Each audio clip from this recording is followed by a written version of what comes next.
və tint. Makyaj hiləsi yoxlayırıq. Gün keçmir ki, yeni bir makyaj hiləsi peyda olmasın.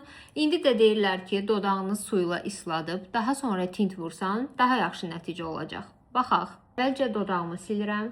Dodağımızı isladırıq, amma bol suyla. Qurumadan dərhal tint. Məntiqi belə izah edirlər ki, Lux Visage-ın bu tintinin tərkibində hialuron kompleksi olduğuna görə bilirsiniz ki, hialuron turşusu özünə su molekullarını birləşdirir, tutur. Buradakı məntiq güya bundan ibarətdir ki, su üzərinə bu məhsulu istifadə eləsək daha dolğun və daha nəmli bir dodaq alınacaq ki, əsla alınmadı. Daha bərabər, homogen bir görüntü yaradacaq, belə bir parçalanma olmayacaq deyə vəd edir.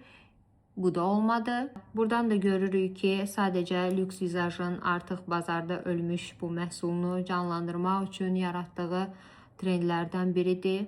Pis trik deyil, amma işləmir.